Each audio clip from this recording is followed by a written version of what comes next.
welcome to Oyster Clam Doubles, the only podcast that asks you the question, is it oyster or doubles or clam? I'm your host, Dick Butkiss, the famous footballer. Is he a footballer? He was. Yeah. The famous footballer turned oyster identifier. And joined with me, as always, is the creator of Teen Wolf, Jeff Davis. How we doing? As always, I am always here. I am never not on That Happens. When people have accused me, as they sometimes do, of not having been on an episode of That Happens, it's because I was lurking. You were identifying clams or oysters. I was hiding out in my oyster bed. A bed of oysters. You ever have fried oysters, Jeff? Yeah, as a kid, I think. Right, you're a vegetarian. You know, there's vegetarian oysters, right? They're like mushrooms.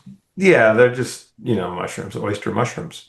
The foodie, like fun, like exotic, weird foods didn't really become a thing until after I became vegetarian. Like in the 90s,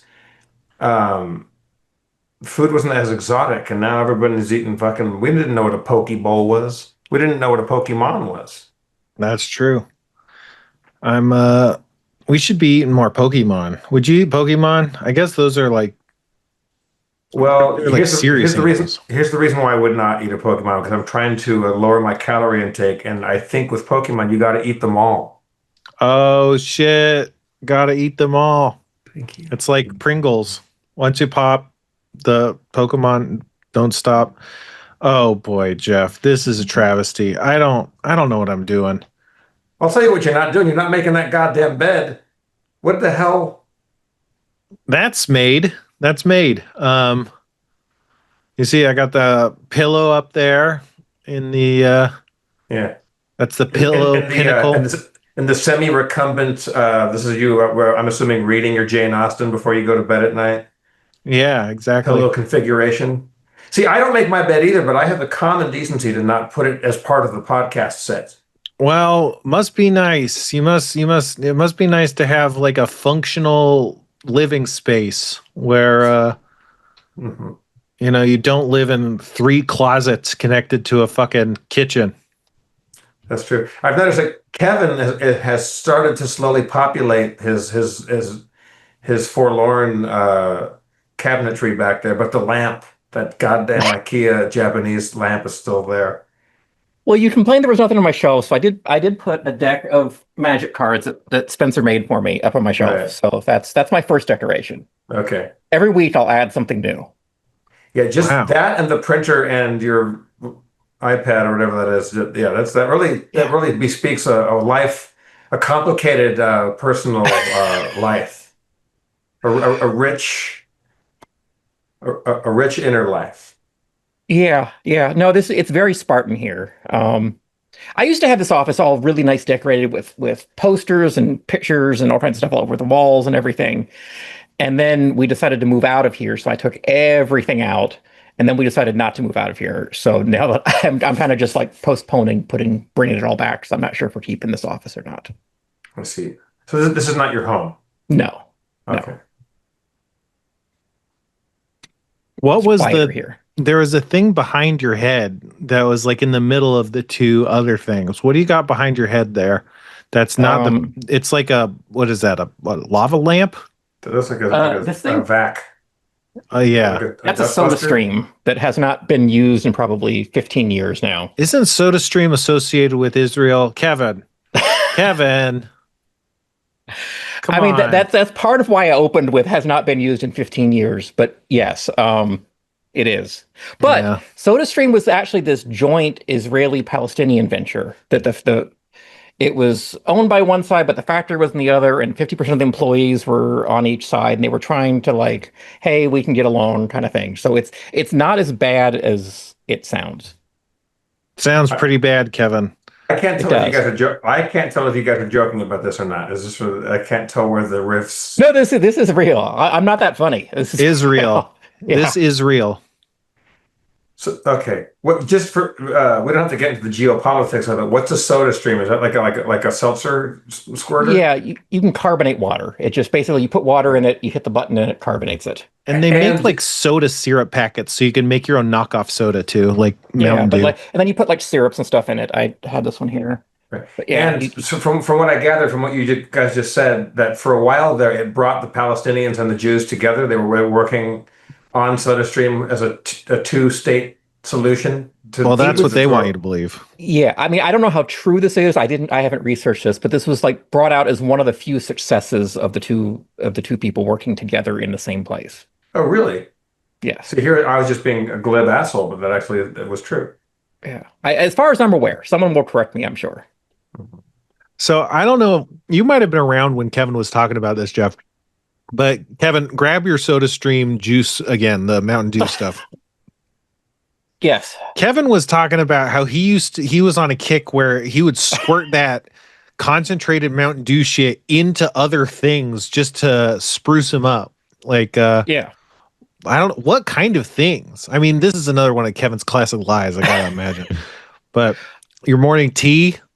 No, like, okay, sorry, this sounds more ridiculous the more I talk about it, but like, I really missed, there was like this citrusy cola that was like this like store off-brand thing that I really loved. I don't even remember what it was called now. But there used to be a chain of supermarkets in Chicago called Dominic's, and they sold this citrus cola thing. And there's nothing else like this that I've been able to find.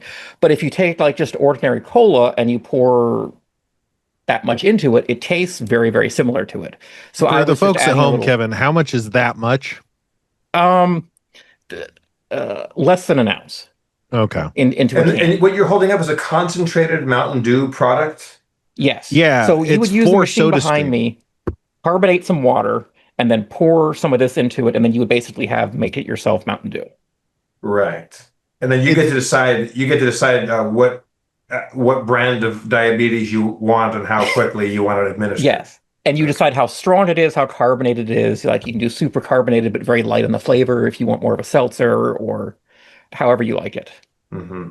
Now that's an idea. I think that instead of making branded sodas, or, in addition to making branded sodas, we could skip the middleman and brand diabetes. Which flavor of diabetes would you like? There you go. Well, and there are people that do things like you can carbonate Jägermeister and other things like that too. Like certain alcohols will carbonate that you can't get normally. So there's all kinds of things you can do with it. See, now, if I were still drinking, I would try carbonated Fernet, but I'm sure that would be a really terrible, terrible idea. Yeah, it's hard to imagine it being less pleasant. Do you think it would make it more tolerable? I think what it would do is if you effervesce Fernet Branca, you release some sort of kraken that's like that probably doesn't want to be agitated. Like it's bad enough laying dormant in its kind of tar-like state, and then you don't want to just you don't want to tap that hornet's nest. If I can mix a lot of metaphors. Yeah, you could invigorate it with new ghastly spirits. It's already spirits. Yeah. So boy. How many sugary sodas do you guys consume a day? Kevin? I'll go second. Way, way back.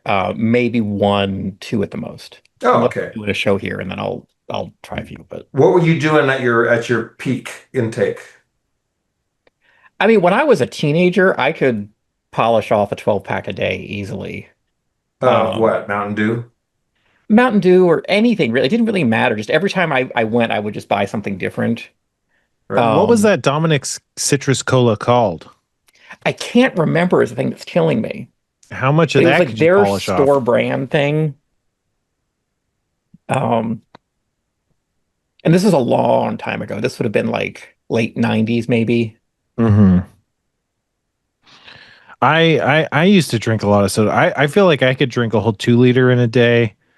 a 6-pack easily. Maybe not a 12-pack, but when I was a kid, I would drink a lot of soda. I mean, I drink a lot of soda now, but now I'm drinking zero sugar soda. Man, zero sugar Dr. Pepper is so good. I can't like handle how good it is. It makes all the other sodas taste like crap.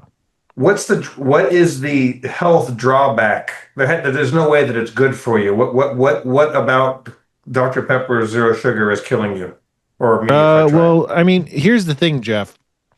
A lot of naysayers like you would say artificial sweeteners. I'm a yay or nay asker. I'm withholding my nay saying. Well, you're certainly a nay implier. You're heavily implying nay. I'm a nay. I'm nay curious. How about that? I mean, either way. But a lot of people who are naysayers, unlike you, is maybe a better way of putting it, are like, well, artificial sweeteners, they're terrible for you. Let's look this up. Acesulfame, potassium, side effects. Increased gastrointestinal problems, type 2, increased chance of type 2 diabetes. Whoa. And aspartame. Aspartame's like a long suffering. Ask me I went through a phase of 0-calorie drinks, and one of the reasons I stopped doing that was I found that like it recalibrated my sense for what sweet should taste like to much sweeter. Like nothing else tasted sweet enough. So like if I would like make myself a coffee or something, I would find myself putting way too much sweetener and cream and everything else in it because without it, it tasted bitter. So I was just so used to how, I don't know, how just smack you in the face sweet some of the 0-calorie stuff feels like, I guess. Like at first it tastes bitter, but then you get used to it and then you almost just like need it. And I was like, this seems like a worse addiction, so I stopped. Yeah. It's looking like memory issues. Brain function is aspartame, so that's good. But the thing, Jeff, is people go, artificial sweeteners, that can't be healthy. Just give me good old-fashioned sugar. But the thing about sugar, it's fucking poison. So, I mean, it'd be great to not eat any of those stuff, right? But if I'm like either going to eat a bunch of sugar or a bunch of sweetener, I'd rather take my chances with sweetener just because, I mean, you know, maybe the long-term effects, but the sugar has long-term effects and short-term effects, you know? So, I think people compare like artificial sweetener versus nothing when they should be comparing artificial sweetener versus sugar, which is a lot more favorable of a comparison, I suppose. Okay. It would be better. Have you seen that documentary that came out, I don't know, 10 years ago or so? I have no idea. Called That Sugar film or That Sugar movie? That Sugar movie? Was that by the Wayans brothers?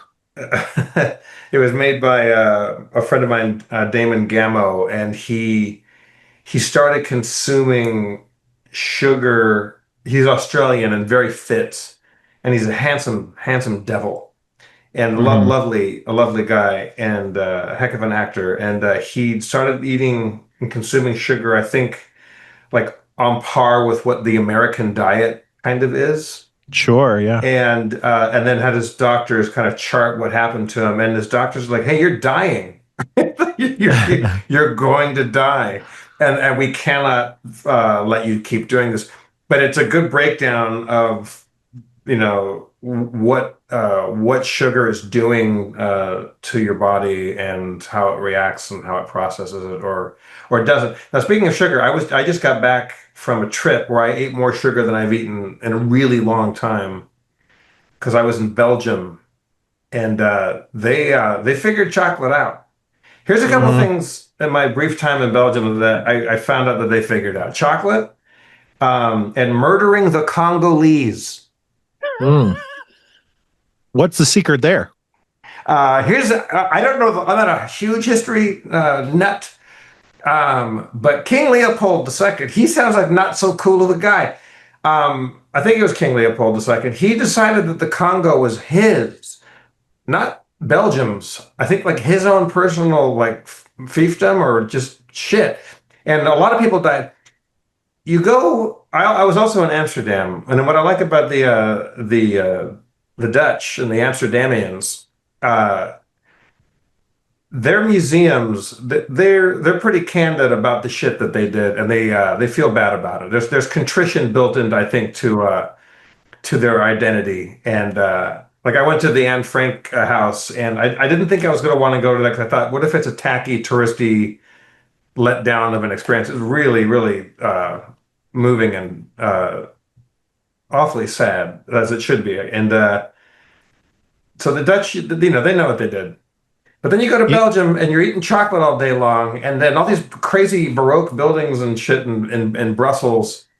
And I don't think they talk about it enough in their museums. The fucking, they really let the Congo have it. And not just them. But anyway, not enough about that. I eat a lot of sugar is what I'm trying to tell you people. And they can get you with the chocolate there because it's fucking good. Sure. Have you ever been there? Kevin, you've been to these places. We've all been to Belgium. I've never been to either one of those, but I'm on my way to Amsterdam in the next couple of weeks. So, love it. Yeah. In Amsterdam, I went to this little corner, like, coffee stroopwafel place. I forget the name of it, but it wasn't the one where it's really, really, really pretty and touristy inside. And I had my first real deal stroopwafel in a cup, like a cortado or something.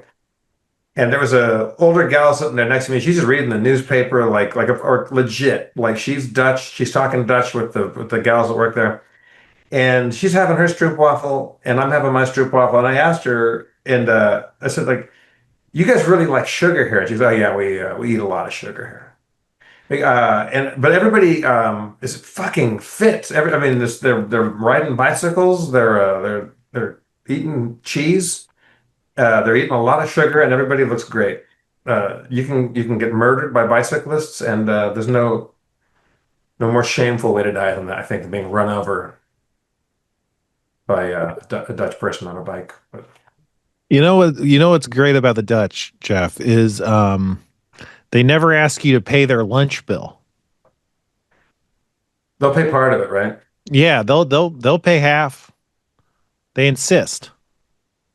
Now, I went into this little bookstore near my hotel. There's this funky little used bookstore run by this very funny, kind of gray-haired, kind of like just very like intellectually kind of alternative, revolutionary kind of minded dude. And he's got some weird art, and he's got a boat out there. I'm pretty sure that he either lives in there or that's like he could live in there, like along one of the sexy canals there. And I went into his shop, and he asked me where I was from. He has a very Dutch accent, which I can't do, so I won't try to. But he was teasing me about being from Los Angeles, and then he was teasing me about Trump, and then he showed me a signed copy of Bernie Sanders' book. And I think he was trying to gauge where I fell on the political spectrum. Yeah. And so we talked a bit. I didn't buy anything, and he was very nice. And he was complaining about how hot it was outside and how the world's dying because it's way too hot for that time of year in the Netherlands. And as I left, he laid on some what I would consider some pretty good Dutch philosophy. And I was leaving, and he was saying goodbye. And I think by way of his way of saying like take it easy, or like don't sweat the little shit, he gave to me some Dutch wisdom, and he said, "Eat the apple pie, my friend. It is not going to get any better." Wow.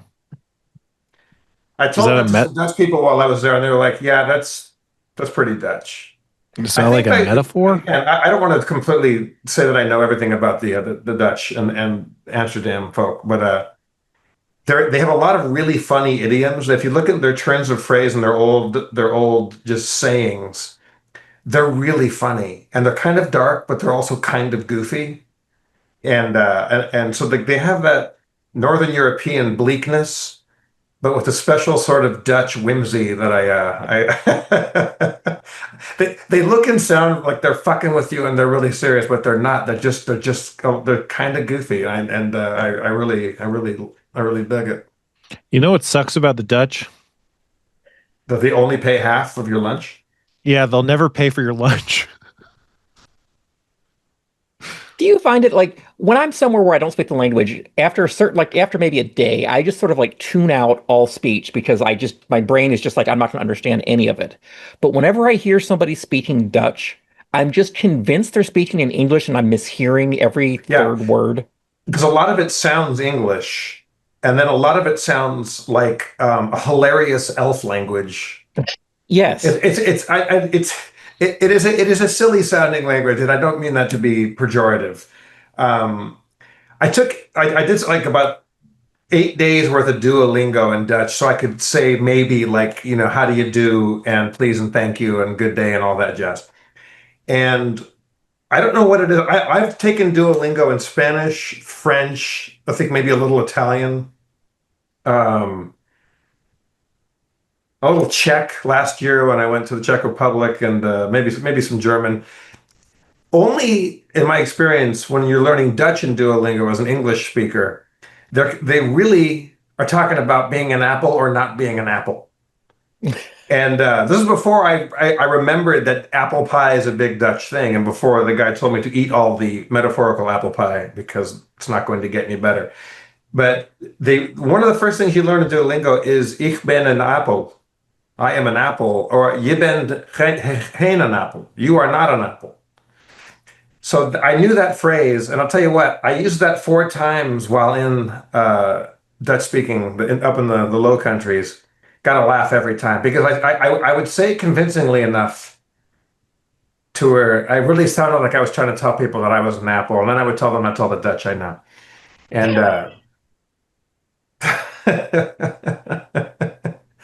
so I don't know what it is. So then I go to a place. I asked somebody, okay, where do I go get the apple torch, the apple pie? And I went to this place that you're supposed to go to, and it's this cool, like old, proper Dutch looking building with the crow step, facade and all that. And I went in there and I said, "Hey, I hear you guys make a pretty good apple pie." And they were like, they got so serious but happy that I was trying their apple pie. And when I ate it and it was fantastic, I was leaving. They go, "How was it?" They're all kind of young, hip, youngsters that work there. And I said, like, how do you say? Well, I said something that means, or I said prima, or something like, which means kind of like, it's not a great way to say it's fantastic. And so they taught me how to say excellent, outstanding, superb, and the languages. And because they wanted me to know the right adjectives to say if I ever told anybody about their particular apple pie. They didn't want me going around saying it was good. They wanted me to say it was fucking Ostrent or Bestuchenklappen. And I didn't, so... And it was both Achterben and the Stupenklappen. That's kind of funny. Like the idea that you're like, oh, it was really good. And they're like, well, let me teach you how to say the best fucking dessert on the planet. And you're like, well, wait a minute. Slow down, buddy. I think I'm fine with really good. I don't know how much farther I want to take. I appreciate you sharing your language, but it wasn't up to me at that point. I either loved their apple pie or I could get the fuck out of there. And it was. I'm not even an apple pie enthusiast. I don't turn down a fruit pie, but I'm not a fruit pie kind of dude. And but they know what they're talking about with the apple pie up there. What was your read on that guy? Eat the apple pie. It's not going to get any better. Are they saying like it's all downhill from here? The pie is fresh and it gets less fresh. You're not going to have better pie. I took it to mean it's like gather ye rosebuds while you may, like we're all going to shit, like we're all going to hell in a handbasket. And there's apple pie right now, so go eat the apple pie. Yeah, because this currently is as good as it's going to get. Try the veal. Yeah, they have another saying that I learned momentarily how to say in Dutch, and it's if you're going to cry, do it with whipped cream. And I think that's a beautiful sentiment, which is great because it's a bleak thought, but their word for whipped cream is something like Strappengloop or something hilarious. So it ends with a Dr. Seussian word, which I think they're aware of the fact that it's hard to totally take that message as a bleak, dreary statement when you're ending it with the Strappengloop or whatever. Kevin, can you look up what you got your computer? It looks like it's Slogroom. Slog what? Slogroom. Okay, yeah. See, it's hilarious. It's pretty good. Did you? I mean, you probably would have mentioned, but did you try Belgian waffles? I hear that I mean, they're completely different than like Belgian waffles here. Do you want or do you not want? And I'm going to make sure you answer me and mean what you say here. Do you want me to talk for the next hour about waffles? Because I could talk for a while about. I think that could be really good. Although we only have about 45 minutes, I would say. Can I give you my take on the Belgian waffle situation? Sure. As I understand it. And mention the pearl sugar. Go into pearl sugar for the audience. Oh, see, you already know. Yeah. How about this? Why don't you tell me what you know about Belgian waffles? Well, I know they use this pearl sugar, which is just like a form of sugar. They're like kind of these delicate chunks, these crispy kind of delicate chunks, I think, that dissolve is my understanding. And yeah, I'm told that they're kind of crispy. Whereas like Belgian waffles here are more just kind of soft, and they're like Belgian waffles here are sweetish, but it's like kind of like a sweetened pancake. Whereas I'm told that Belgian waffles there are just like impossibly sweet. I don't know, like they're like thoroughly sweet. That's kind of what I remember hearing about them. I've never had them. Okay, yeah. So if I'm at a breakfast place, I never order a waffle. I like a waffle. I will eat a waffle, but I never think I'm not a pancake or waffle fella. Also, that there's pancake restaurants on every corner, Kevin. So if you are in the mood for Dutch pancakes or pancakes, I believe, as they call them, or pankaken or whatever, pannenkoeken. Yeah, pannenkoeken. They're enormously they're big and they're savory ones and there's fruity ones and there's they put the sweet toppings on it and shit. The waffles I didn't really get up on until I was in Bruges. So, but now, I mean, yeah, so that's my first stop in Belgium. I left Amsterdam and I went to Bruges, and I had a waffle, and I didn't know that there was different sorts of waffles.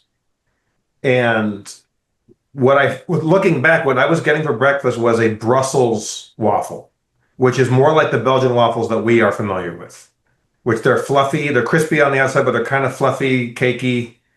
That's like what I would imagine a Belgian waffle to be, with the big, deep pockets and all that. Mm-hmm. And they just dusted it with powdered sugar at this restaurant I was at my hotel. And I never eat in hotels, but this place was sexy. And there was just me, like kind of this, like not Victorian, but kind of like old, like just really fancy kind of drawing room looking, like a high tea kind of situation. It's a tiny little bit of their syrup, and it was like not overly sweet, not overly like covered in crap, and it was so good. And so then I was like, okay, I'm having a waffle every day now for breakfast.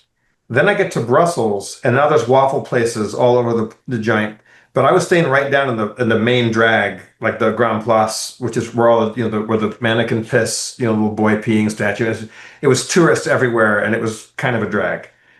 And I was really getting overrun by tourists, but there's waffle places everywhere. And my hotel room was on the 6th floor. I just checked in. I just got to town, and I opened up my little window to my balcony, and from 6 stories down, the beautiful smell of waffles from the street came into my room, and that was good.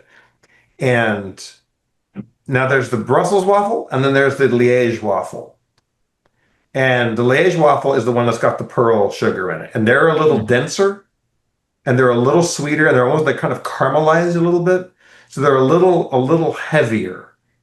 And the tourists were I talked to a couple locals about this. We talked waffleosophy. And which is my new restaurant that I'm opening. That's a great restaurant name, yeah. In Antwerp. I'm opening up waffleosophy. My mom called me Antwerp. Oh, we'll get back to that. Thank you. Did it bruise your ego? Yeah. Where was I? Oh, the tourists are getting these waffles covered in chocolate sauce and whipped cream and M&Ms and a bunch of shit. And it looks very much like an American ate a waffle in Belgium, and that's what they did. And I talked to some locals, and they go like one guy said, he goes, I have, and again, I won't try his Dutch accent.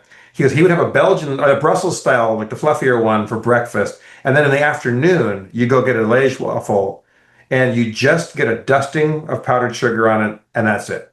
And you have it with a coffee or a tea, and I'll tell you what, that's where the party's at. The Liège waffle in the afternoon, cruising around. Oh, it's kind of like a muffin, but it's a waffle.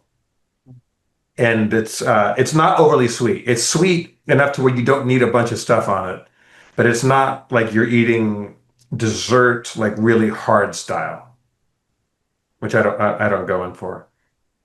Yeah. Okay, that's enough about waffles for me. Dang, I was hoping you'd go the full hour. I was eating sugar in ways I just don't. And I was really experiencing a lot of really extreme sugar highs and lows. And you walk up and down the road in Bruges or in Brussels, and there's just chocolate places everywhere, and they're all good. And if you're nice to them, they just start laying some bonbons on you, or pralines, as they call them strangely. And you're just eating chocolate all the goddamn day, and then you order a coffee, and it comes with chocolate, and then there's chocolate in your hotel room, and you just made of chocolate. And then there's French fries. And then as a vegetarian, you're not vegetarian, Kevin, right? Halfway. I was very strictly for a long time until a nutritionist told me I was the most unhealthy vegetarian they've ever seen, and stop it. Right. Because they love their mussels and frites. Their moule frite there is a big deal. And then also beef tartare everywhere. So. Mussels and frites, huh? That sounds heavy. Yeah, there's butter involved, and yeah, it sounds good. Again, I was a vegetarian before moule frite ever came across my my dinner table. That's tough, man. I'm sorry. It is tough. You ever think about quitting the vegetarian game? Packing it in? No, not a bit. In fact, it's chocolate and all the Amsterdam cheese that I ate aside. I before that trip, I was almost vegan. I've been eating a lot less eggs and dairy, and it was hard to not want to eat some of that in Europe. So what are you constructing meal-wise that's more vegan? Like, are you cooking at home? Are you eating food at restaurants? Like, I mean, I do breakfast and lunch at home. I'm just, like just sandwiches and like overnight oats and smoothies and fruit and vegetables and salads at home. And then restaurants now, almost everywhere you go, you can find vegan stuff. So it's easy, and it's all tasty now. Like again, like when I became vegetarian in '92, there wasn't a whole lot to eat, and unless you made it yourself, and I didn't have time for that shit. So I remember the day that the Taco Bell made the 7-layer burrito that didn't have any meat in it. We were just so happy, and then we just ate that garbage for a decade. Yeah, beans are good. I used to not fuck with beans, and now I'm eating beans, but. Beans you don't even just eat them. You just went straight to fucking with them. Yeah, I'm fucking with beans. You got to have beans, man. Yeah, they're real good. Okay, this is a hard left turn, Jeff. But have you ever met Conan O'Brien? Once. What happened? Tell us about it. He's extraordinarily tall. I knew this going in, but I met him at Largo at something, and backstage I met him, Adam Sandler.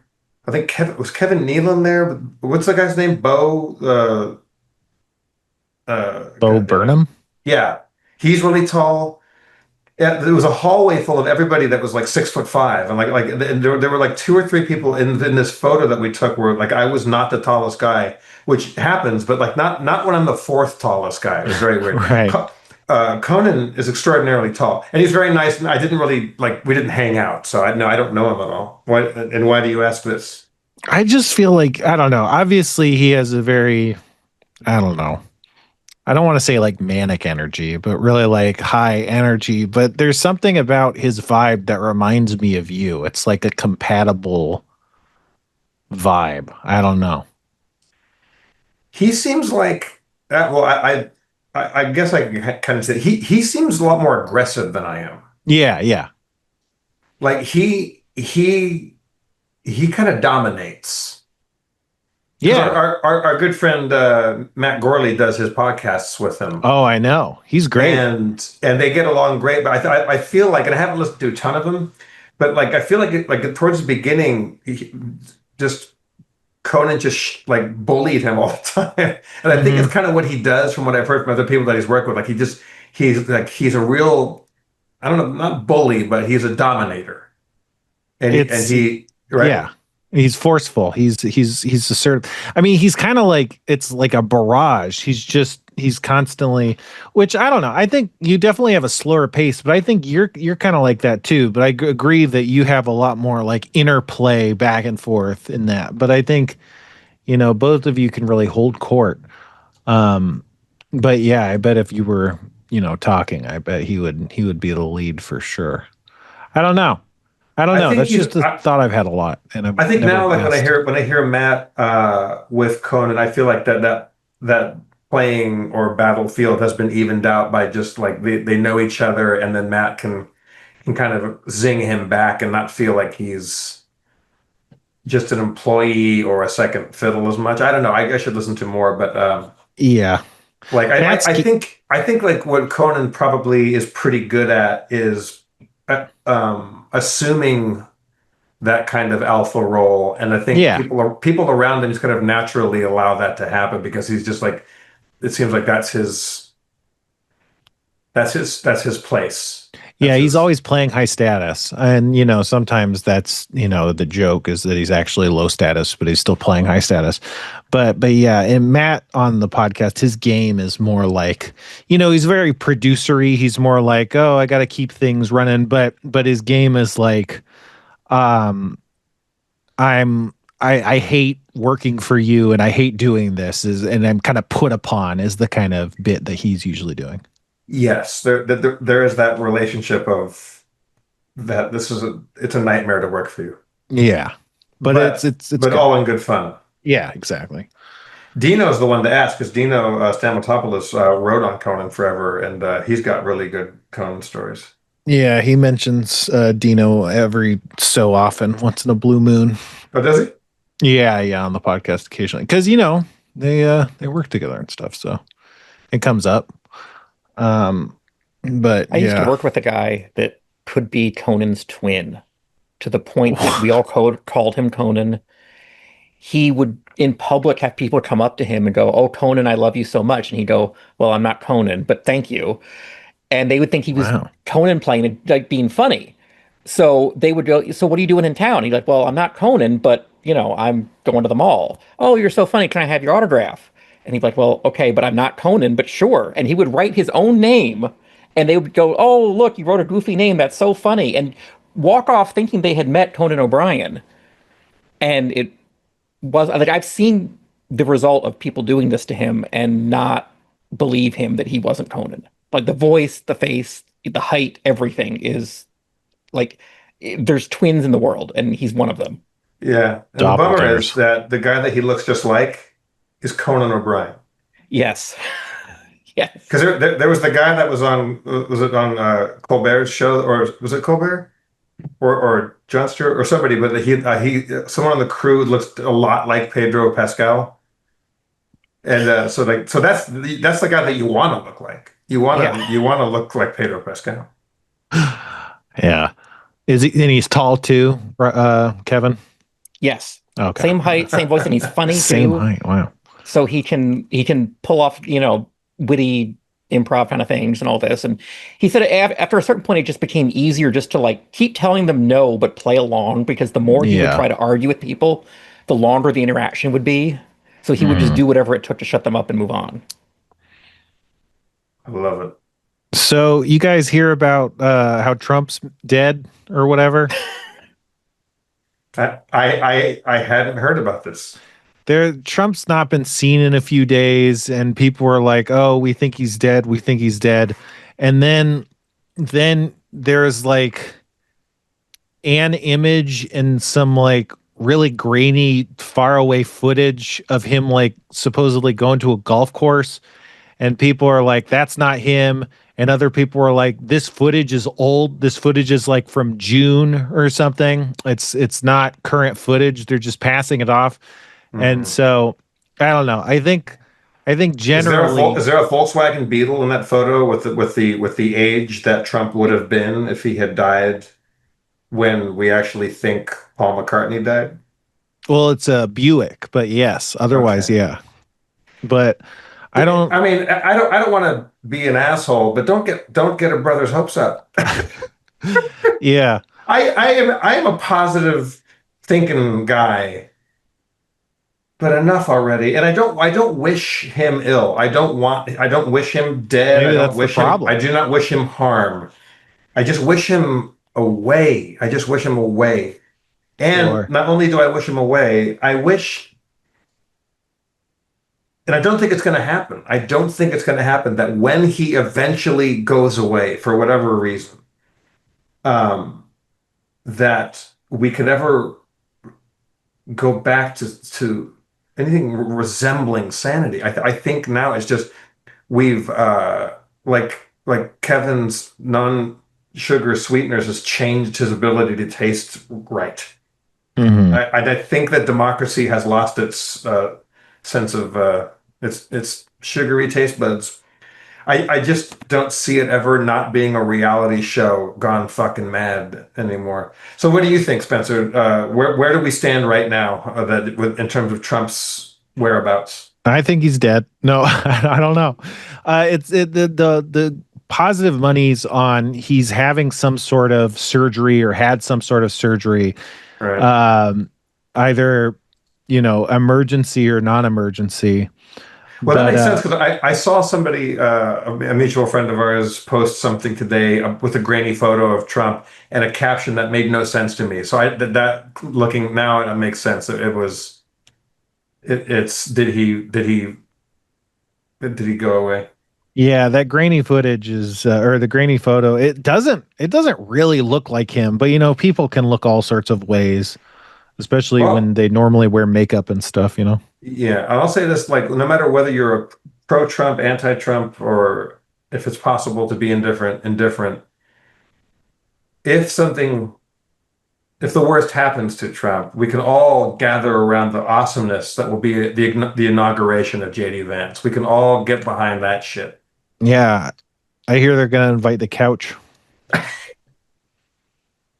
But JD Vance recently in an interview, he said like, I'm ready to take over if anything happens to Trump, which is like a weird thing to say. Uh-oh. Did he poison him like he poisoned the Pope? He poped him. He fucking poped him. Full on poped him.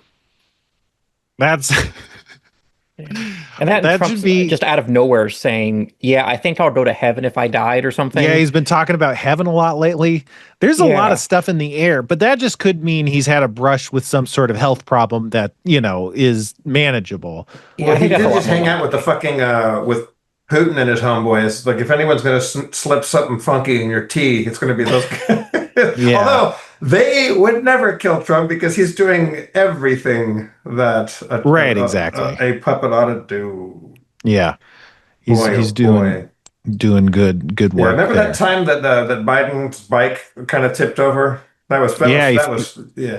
He fell, right? That's almost like completely fucking letting Putin come to Alaska and take a giant shit on your head like a fucking alpha wolf. Yeah. All right. I don't want to get into politics. The only guy that I met in my trip to Europe was a Canadian guy who was very nice. And we talked politics for a second and realized, wait, we don't have to talk politics. We are on a different continent right now. We don't have to do that. Must be nice. Must be nice to have anything to focus on other than the hellish existence of our pathetic lives. I think, because this episode, it'll be about a week or so right before the next that happens. Yep. So I say we just make wild predictions right now just to see how well they age for next week's episode. I think that the third horseman of the apocalypse is gonna become the new director of the CDC. Which one's the third one? Let's see. I don't know for my horseman. Famine. So that's good. Well, we got that going on. Yeah. I think a guy on Discord believes that JD Vance is gonna get stabbed in the hand. So by the person saying that, or just in no, general? just like someone's gonna go crazy and stab JD Vance's hand. Was this something that came to him in a dream, or like, why so specific? I think the payout's higher if you're more specific. Oh, so he's got the hand and a parlay.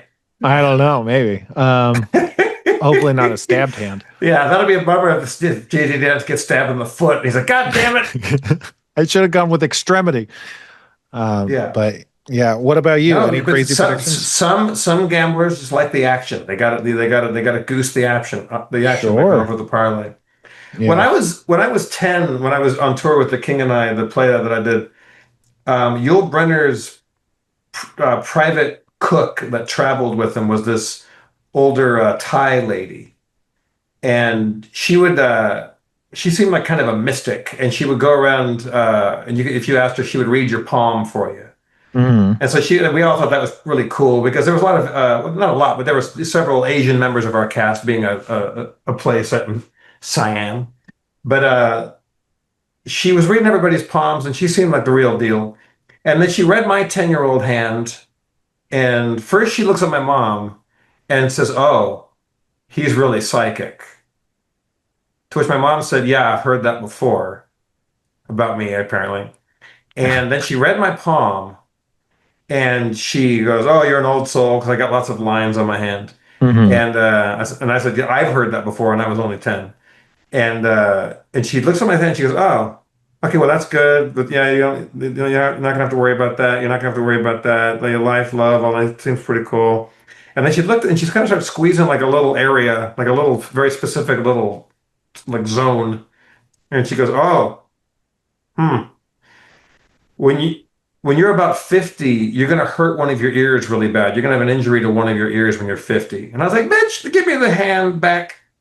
Mm-hmm. There's not that many lines on the hand. There's no way there's that many lines on the hand. I must have told the story on Harmontown before. I haven't heard this one. I'm here to tell you, I'm 51. Look at these babies. Fucking just fine. Damn. So do you think that knowledge maybe prevented it from happening? Like you were aware of that possibility. So the entire time you were 50, you were extra careful with your ears. Oh, I certainly was. I went around and with those little water polo caps on, with the plastic ear covers. People thought, Jeff, for someone that wears the water polo cap as often as you do, you don't really have the upper body strength that I would associate with a water polo player. Mm-hmm.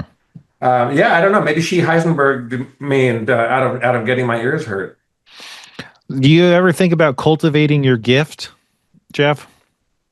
Of second sight or what have you? I don't know. It doesn't. All my weird phenomena that used to happen to me, those visions and weird things that I was having, they stopped. Not once in a while, I'll still kind of have a kind of a thing, but like that period of my life in my early 20s, mid 20s, all through my 20s.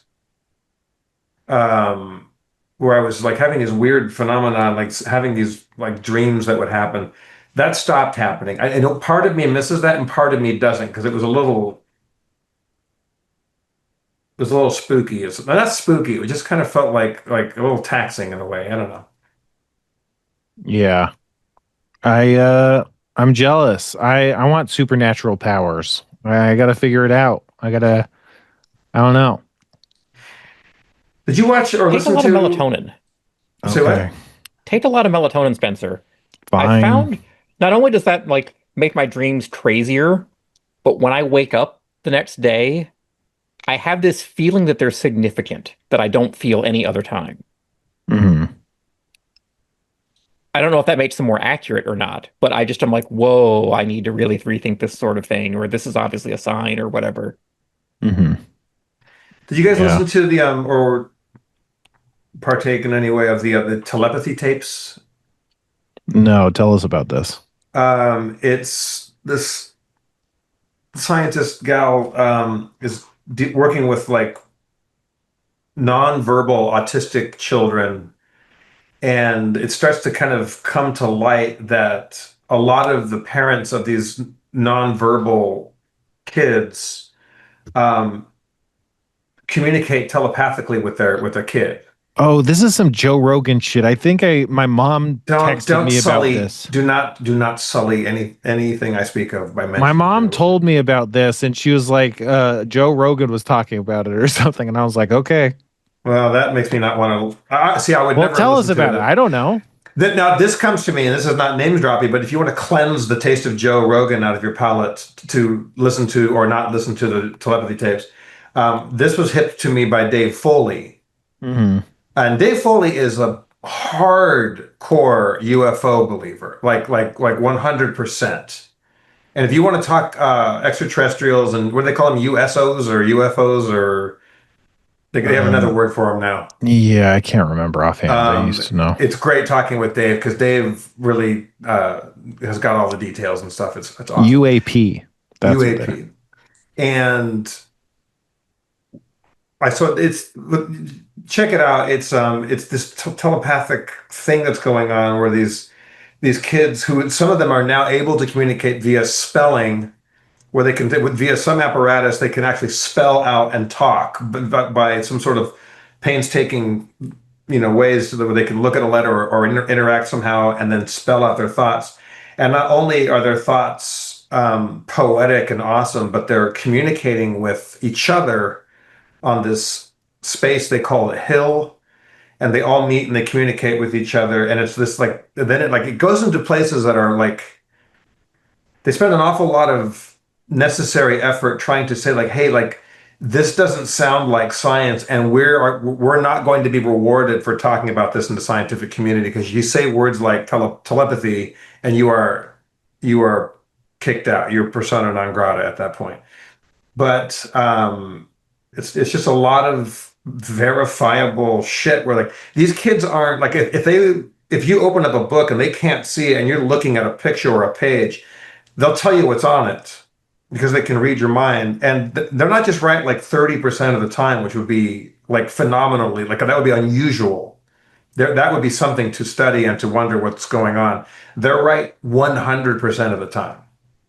And so anyway, draw your own conclusions about it. But it gets into this idea that there's something like there is a consciousness out there that these people that don't have the ability to operate on our frequency and communicate via voice in this 3D world, they're all communicating in this non-3D world, this other world, and it's really cool. And there are some people that are non-afflicted autistic people that have gone to the hill. Like we know about savantism, like it's like somebody has a near-death experience, like gets struck by lightning, and all of a sudden they speak Korean and they've never been exposed to it. Like we know that this happens. Like now they can play the violin, they've never had a violin. We know this happens. We don't know why, but that's still science because we know that it happens. But we're not allowing the possibility that there is such a thing as communicating through thought, even though it seems to be that it's happening. And all these parents who felt like it was just happening to them and they would be considered nuts if they ever spoke about it are all finding out that they're all doing it and they're all talking to each other. It's really cool. And I hope and pray. Well, one day I woke up out of a dream after like listening to a bunch of it and thought, oh, my dream told me it was all fake. But this was a really elaborate, well-produced like hoax of a podcast. And you have the gift. Well, here's what I felt. I don't have the gift, but yeah, you do. In the times when I was having these kind of weird things happen, it sounded a lot like this, and not to the degree and the awesome connection that these people are having it. But I do think that there is like there's a consciousness that also that animals can speak, that the plants can speak, that like that we're all part of this thing. And I think it would be absolutely awesome if when we cross over into the new idea that there's something underlying at the basis of what we are that underlies even physics, which I think is kind of the foundation that all science is kind of built on. There's something that not dates, but like there's something that underlies that, which is consciousness. And that if it's these nonverbal autistic children that are the messengers of that, that would be pretty fucking awesome. Well, I don't know, Jeff. A bunch of loonies on the hill. You can't understand them. They're only talking to each other. Sounds like the frickin' morons in Congress. Jeff. Hello. Wow. Okay. Oh, you are gonna get so much hate for that, Spencer. You are gonna get fucking torched online for that one. I wish I had one of those party spinner things, that makes the clacking sound. Are you sure that there isn't one on that shelf back there? Because there's every chance there actually is one among all that stuff back there. Oh yeah, there is. Okay. I can't reach back there though. So I don't know. Like it's been very well listened to. Like there was one thing they're talking about. Like there was a study unrelated to the telepathy tapes of the fact that like why do dogs know when their owners are coming home? Like why do they get up and go to the door well before the car is even like up the street? And even when it's like it's not even the time of day when the owner would come home. It's not like the dogs are just used to patterns and stuff like that. They just like they'll get up and go to the door because they just know the owner's coming home, and it could even be in a different car. It's not that they're hearing that motor from down the several blocks away. So they did this study where they had a bunch of hidden cameras at homes with dogs, and the owners would leave, and so they would be filming or videoing the dogs all day long at their places where they would rest or chill out while the owners were away. And then when the owner when it was time for that owner to get up and go home from work or wherever, the dogs would get up off their thing and walk over to the door. So what they started doing was experimenting with randomizing when the owners were coming home by like paging them, you're going home now. Like, so this wasn't a normal time for them to do that.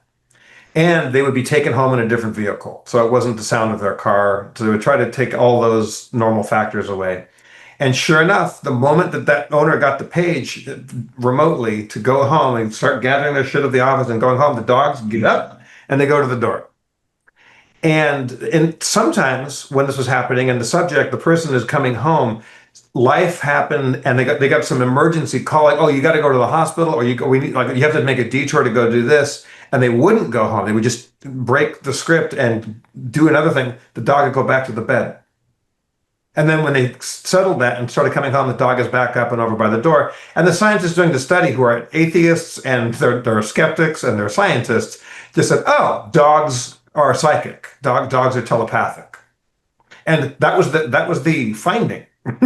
We don't know why, but why is it? Why, if we can allow that, can we not allow that these mysterious migrations of animals or elephants coming to celebrate a funeral from all the way across the continent of Africa to celebrate some date that they all fucking know about, like all these things? And why couldn't these kids that their parents cannot hide their internet passwords from them because they know them, and if they hide a present for them, the kid knows where it is, and if they ask a question, the kid will come into the room with the answer to it.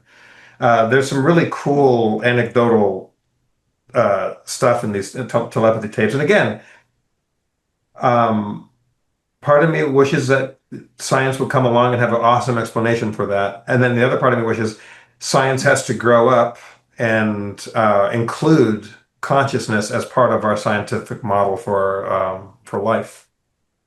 The problem with that stuff is it's such outliers that it's hard to really, create like a cohesive hypothesis that holds up, because, like the best you can do is find that, like, this person is capable of repeated phenomena let's say, but it's hard to then turn that into like, oh, what's the mechanism by which this happens? How do we monitor that? You can kind of only monitor the outcome, Right. And if we figure out a way can't the same be true of gravity and magnetism and things like that? Like aren't these kind of theoretical aside from the fact that we can predict what they're going to do? Well, gravity always happens, and it happens to everybody.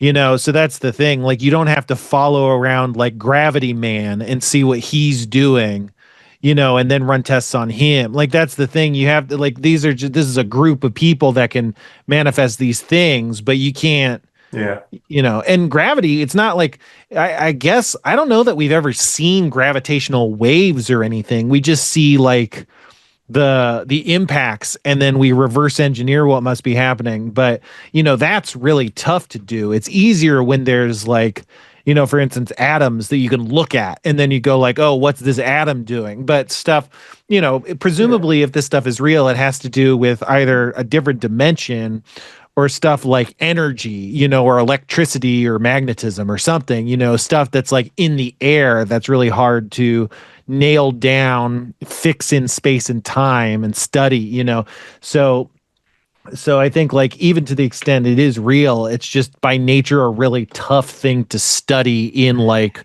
hard. And then layer onto that, the people that are doing this are these often young people who have no control of their gross motor skills. So they're, like they're disruptive, they're noisy, they're messy.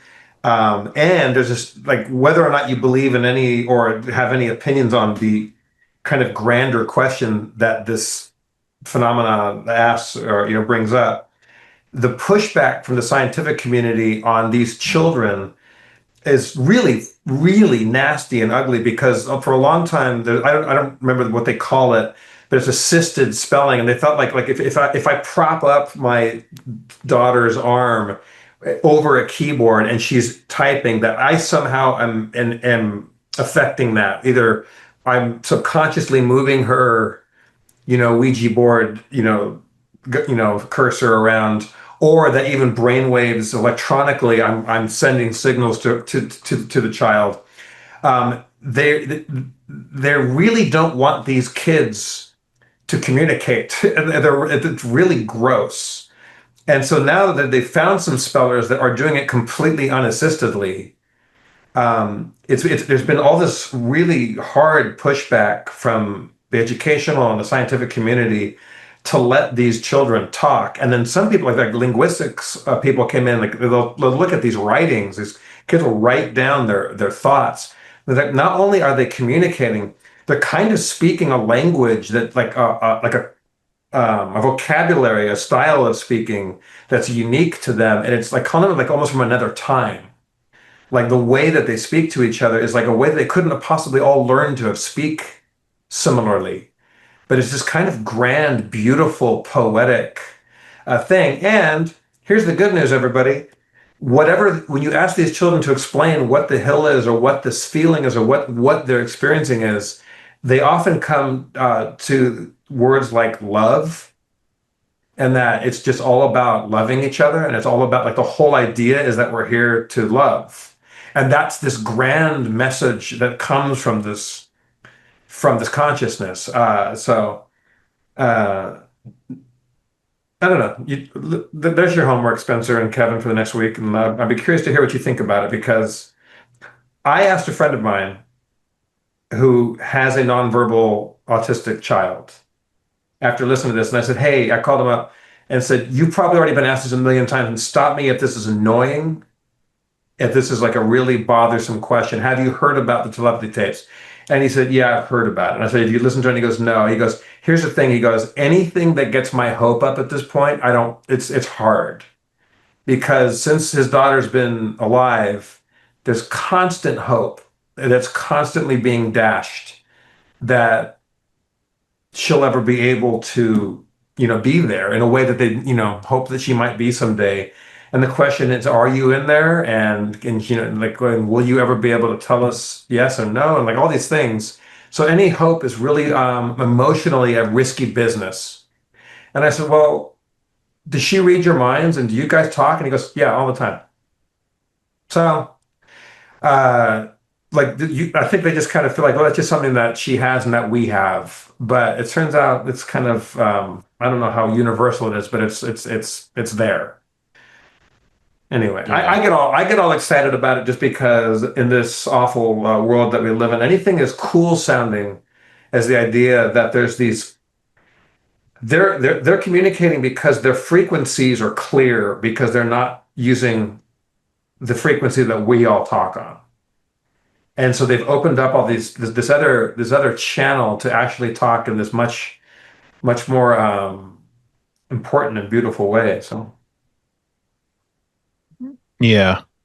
Yeah, I mean, I don't know. Autistic people are here you they're go basically again. animals, Jeff. And there's been a lot of animals that are psychic, and it turns out to just be like a guy is like doing something, So who knows? Yeah. There's a lot of room for falsehood. Apparently, I'm looking it up. Apparently, it's a podcast. Yeah. And I don't know. The idea that a podcast is like breaking like new stuff is like that's just audio. We do a podcast. Well, they I think I don't know what they've done with it because I haven't looked to to track it down, but they filmed like they videoed all these experiments that they would do of these children like reading like knowing what was in the other room, know what that other person was writing down, knowing what they were thinking, and so they videotaped these experiments and they've done their best to remove any possible way that there was some sort of trick.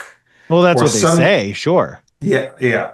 But that assumes good faith, which it is certainly does not assume wrong. good faith, and so they're trying to get scientists on board to like let's disprove this. Let's throw science at this as hard as we can.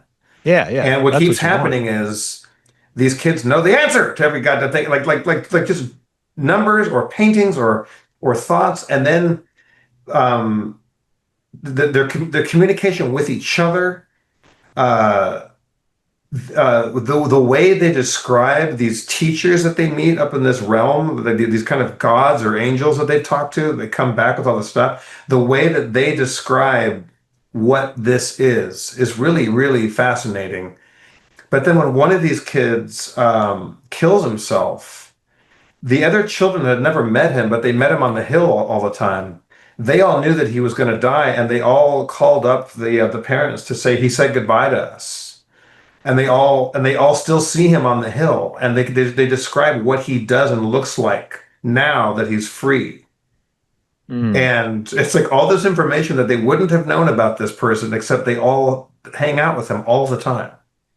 And these are people from all over, scattered throughout time zones and countries and continents and shit like that. I gotta find one of these kids. I know. And if there's listeners if there are hardcore Happuccinos out there that have strong opinions about this, I'd be curious to hear it because I haven't talked to tons of people about this. But again, if this gets proven to be some sort of hoax or just like provable bad science, and there's an awesome explanation for it, I want to hear about it. I really do. Sure. And I don't think autistic kids are animals. That's a joke. It's a joke. There was this one time I called this podcast producer a harpy in what I thought was a very sarcastic, non-serious voice. And then people were like, wow, Spencer sure is a misogynist. I was just like, Jesus fucking Christ. But well, I've been saying that about you for years, and finally somebody else is listening. I'm not saying I'm not a misogynist. I'm just saying bring better receipts. But ladies, I don't know. Yeah, exactly. Ladies. But how much time do we actually have, Kevin? Kevin's clock is wrong.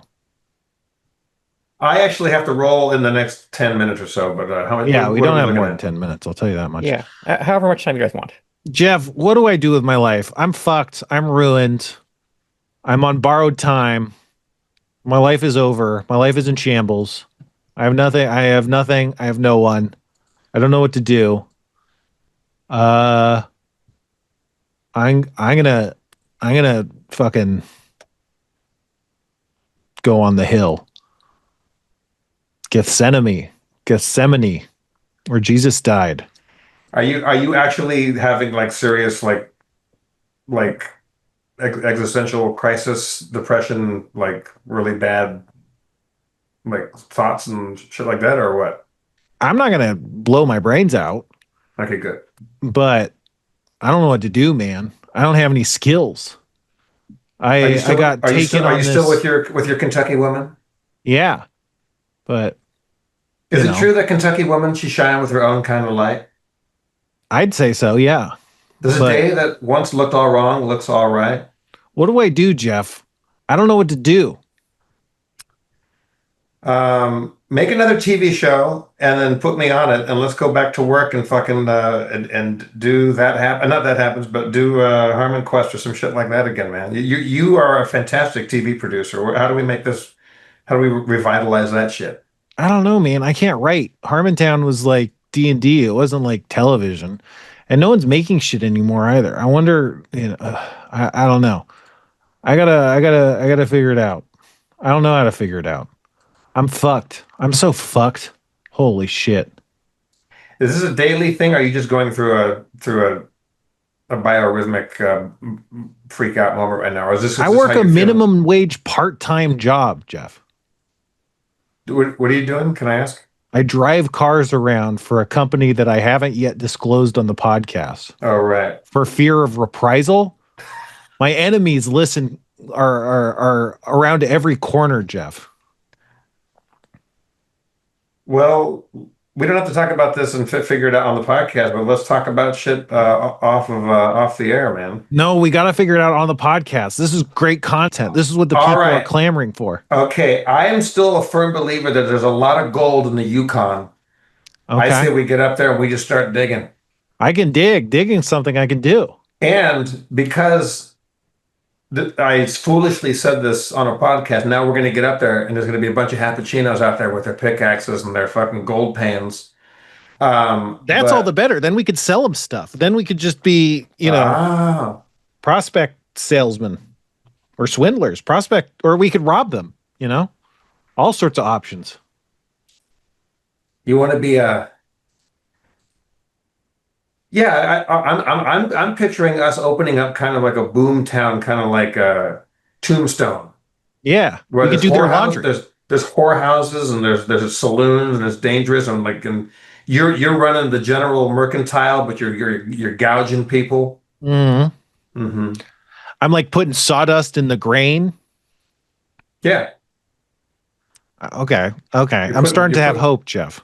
Yeah, I think what you haven't explored in your life is because you've been living under this idea, and I think reinforced by your friends like me and Kevin and the world about you, is that you're a moral person. Maybe it's time for you to cast off that weak, flimsy moral code of yours, and really get down to be like a pharma bro or like a Bitcoin guy. Yeah. Well, maybe we got to do a Bitcoin rug pull. Go ahead, Kevin. You still have you're still a cryptocurrency fellow, right? I mean, I'm not involved in it in any way, just because it just turned into all scams. Right. Like, okay. I mean, early on, I was way into it, but now it's just so overrun by scammers that I can't stand it. But you still have some cryptocurrency. Nope, I got out of it completely. You're just saying this because you knew what my next thought was going to be, is that Spencer and I come and hold you hostage and like do one of those home invasions. Oh, I thought we were going to get Kevin to be our shitcoin Sherpa. What the hell is that? And that's our show, folks. Tune in next time, broadcasting live from the Yukon.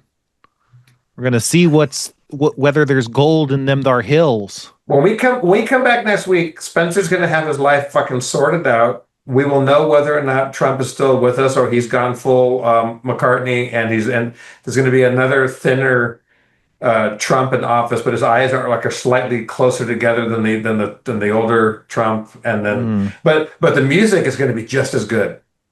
I'll tell you this, Jeff. If my life is sorted out by next week, I don't think I'm going to be doing the podcast. I'm sure the podcast is a huge part of the problem here. So what's this? A chicken or the egg? Is this podcast holding you back, or? There's a lot of things holding me back. It's unclear whether or not this is one of them. Probably. How about this? How about this? You don't do the podcast next week. Kevin and I do it, and then you get 2 weeks to get your shit together and prove that it was the podcast that's been fucking your action up. See, you're already hedging your bets. First it was I would get my life figured out in a week. Now I'll get my life figured out in 2 weeks. How about this? I'll give you 24 hours to get your life together. Okay. All right. I'm gonna show up at your door with a like fine Italian suit and a machete. A machete. Yeah. All right. Get out of here, Wait, folks. no, you can't end with my attempted murder. No. Thanks so much for coming back, Jeff. We love the first thing I thought you said was you were going to show up with a fine Italian soup, which I think that you're maybe look into over the next week, Spencer, that you might be a fine Italian soup maker, and there's a whole new line of minestrones that you're going to lay, or some pasta fagiolis and stuff like that. I can make a fine Italian soup, but I don't know if it's going to be vegetarian. So. Mm-hmm.